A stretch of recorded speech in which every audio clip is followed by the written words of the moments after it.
And so the match came out, and I found out I didn't match with either of the programs.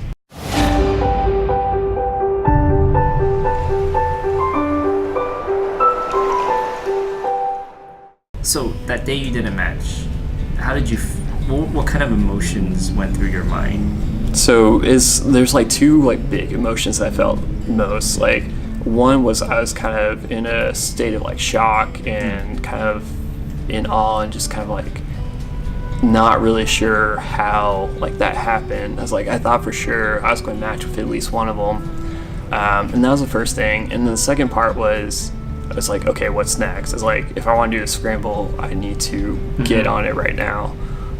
So there was a little bit of panic that I was feeling based off, like I read a little bit about the Scramble, but I really wasn't particularly prepared for it. What are some of the things that you did when you found out you didn't match then? So the first thing is like, okay, I got to see what's out there, what programs are available. Yeah. And so this time I am willing to evaluate way more programs. And so I really kind of still was very interested in ambulatory care, so I thought the VA was a really good fit for, I mean, they have tons and tons of clinics where they do a lot of ambulatory care. So I apply, and I also know, since they're like a government organization, that if you have a state license anywhere, you can practice at any one. So I applied to their programs like nationwide. I applied to a lot of programs within Florida as well, because I knew I was going to get licensed there. And I checked out some programs that were outside the state, and I kind of made note of like when all their posted deadlines were for when you had to do an application for the Scramble. So I kind of thought, it's like, okay, the first thing I'm going to kind of collect my thoughts and kind of see what's out there, and I think I might put in a couple of applications that day, but I was like, okay, and then tomorrow I'm going to put in all my applications. So that was kind of my strategy for the Scramble. Okay, about how many programs did you end up applying to in the Scramble? I think initially I was looking at 15 to 20 programs. Yeah. But by the time I got to that next day, all these programs that had a deadline of like a week out, half of them were already gone. So I think I still probably applied to like 10 or 11 different programs. So still a good amount. But it was like half of what I was planning on applying to.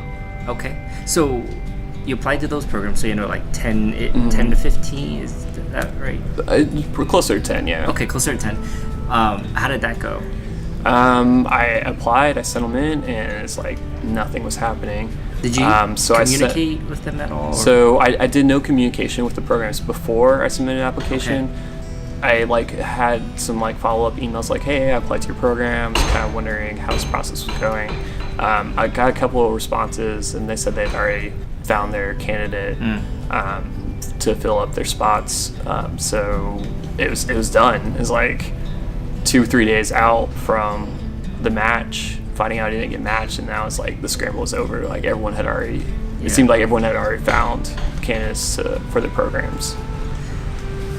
Just hearing you talk about it sounds very stressful. It was not. It was an absolute, like, I think Scramble was like a really appropriate title for it, because I didn't know which way was up during that time. When was that actually, when you found out, you know, you participated in the Scramble and it was basically, it was over? What month was that? So that's in March. I think is when the match comes out, and then the Scramble just really ended up being just a couple of days. Okay.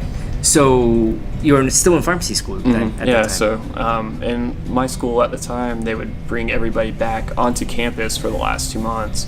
So I was like on campus at school, and I decided that like I just needed to focus on finishing school, and I think it'd be a lot easier for me to get a job if I had my license already. So I decided that I was going to focus on school after I graduate, get signed up for test dates pretty much as soon as I could get them, and then after that I would start applying to jobs. Okay. So then that's what you did, basically. And so that was my plan, and graduated.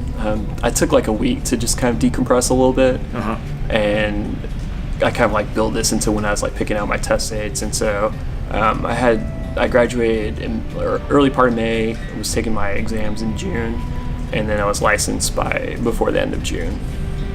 Before the end of June. Mm-hmm. Okay. So June, and what year was this? This was in 2014. Is the year I graduated. Okay, June 2014. So you're a licensed pharmacist now. What did you do next? Was still kind of thinking, it's like, okay, I know with the VA I can practice anywhere with my Florida license. So I applied to pretty much every position that was either inpatient or was like a community, like ambulatory setting. I applied to like every position that I found and kept checking back on and they have like their own like internal website where all their jobs are posted. So I checked that routinely, and then I checked all the like hospital positions that I found in the state of Florida. It's like, okay, I have a license for the state, and like I try to apply to all the hospitals that I could possibly work at with the license that I currently have. So that was my plan. So I was applying to places in like Missouri and like, oh, wow. So it's kind of anywhere. Yeah, that's like anywhere. I looked at like Georgia and just anywhere I found a position there, and applied to a lot of different hospitals in Florida. And at this time, I'm really just thinking that I definitely want something that's like full time. Okay, so you're mainly applying to full-time positions at this time. So everything I applied to was for a full-time position. Okay, how did that go? Did you hear back from any programs? Or? Yeah, so before I put in any applications, I reached out to some people for some references. Okay. One of the hospitals that I did a couple of my rotations at, I did administration rotation with the director of pharmacy. Okay. So I reached out to her for a reference. I reached out to a preceptor, reached out to one of my professors. And so I had reached out to people for references before I put their names as my reference. That makes sense. Okay. So when I'm talking to the director of pharmacy, she mentioned to me that she had a PRN position open at her hospital. And I remember, like, I took note of the fact that she had mentioned that, but I really wanted something that was like full-time. So I kind of like put that in the back of my mind. Okay. So how did those applications go after you applied? It kind of felt somewhat familiar. I wasn't really hearing much. It seemed like a lot of people have maybe not the fastest turnaround to job posting. Did you hear back from anyone during that time after you applied? I heard back from one of the hospitals, or it was kind of like a group of hospitals. I heard back from them pretty quickly.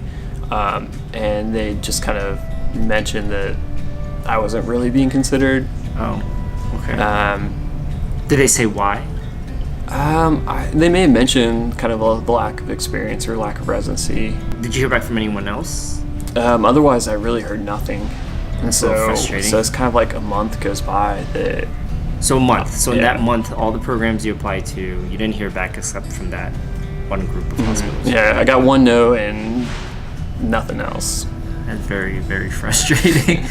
Okay, so what next steps did you take? So I'm starting to come to terms with the fact that I might not be able to get a full-time position within a hospital right out of college. So I'm trying to think what some of my other options might be. And so I think that my options basically are applying to PRN or part-time positions, or applying to community pharmacy positions. Okay. And so you expanded your search in that sense. Yeah, so I was kind of checking routinely for more positions, but I was getting ready to just kind of like really go hard at like community positions because I had loans that were going to be due in November.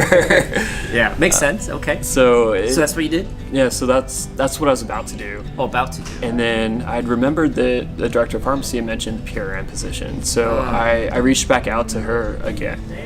And I kind of was inquiring a little bit more details about kind of like the number of hours that they usually work, and just kind of her, like how that would work for me if it was even still available.